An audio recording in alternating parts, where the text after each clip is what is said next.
میرے حضور سے پوچھا گیا مومن بخیل ہو سکتا ہے؟ کہا نہیں، مومن سخی ہوتا ہے، لیکن ہو سکتا ہے کبھی بخل بھی کر جائے، بشر ہی تو ہے۔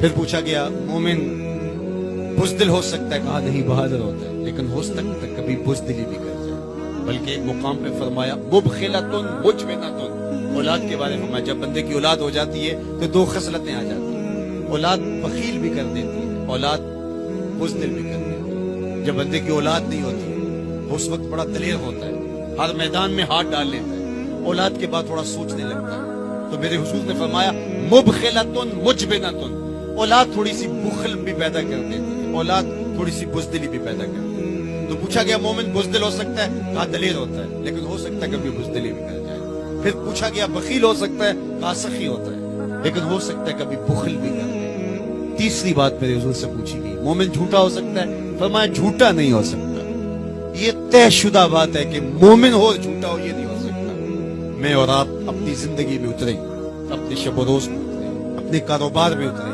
اپنے دوستوں کی بیٹھک میں اتریں اور دیکھیں ہماری زندگی میں کہیں جھوٹ تو نہیں جڑا ہوا۔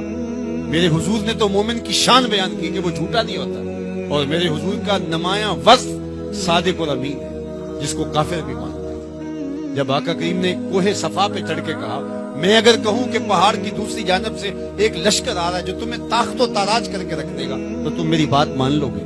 تو انہوں نے کہا نہ بھی نظر آیا تو ہم کہیں گے ہم اندھے ہیں، آپ سچے ہو۔ جو اتنا سچا، جس کی صداقت کی قسمیں کھائی جائیں، جس کی امانت کی قسمیں کھائی جائیں، ہم اس کے غلام اور اس کی امتی ہوں۔ یہ بالکل آپ کے پاس جاپان بستا ہے، ایشیائی ملک ہے، اور وہاں بچہ بھی جھوٹ نہیں بولتا، وہ کوئی اور گوشت پوست کے بنے ہوئے انسان ہے، نفس اور شیطان ان کے ساتھ نہیں جڑا ہوا؟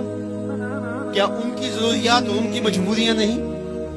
لیکن وہ جھوٹ کیوں نہیں بولتے؟ ان کی ماں نے بتایا بیٹے جھوٹ نہیں بولنا، ان کے باپ نے بتایا بیٹے جھوٹ نہیں بولنا، ان کے استاد نے اسکول میں بتایا بیٹے جھوٹ نہیں بولنا۔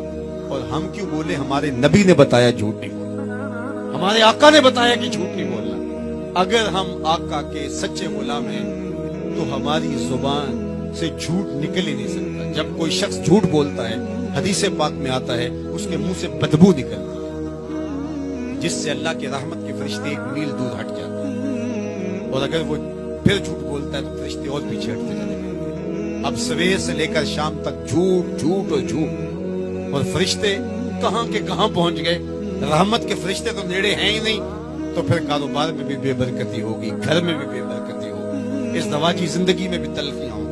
پھر ہم بھاگتے ہیں عاملوں کے پاس، اس نے کہا شکر ہے تو وقت پہ آ گیا ورنہ تعویذ چل جانے تھے، تیرے اوپر تو کسی نے ڈاڑے تعویذ کی ہوئے۔ اور میاں وہ تعویذ جھوٹ کا ہے، وہ جادو ٹونا جھوٹ کا ہے، رحمت کے فرشتے دور ہٹ گئے اور ہم اندھیروں میں آ گئے۔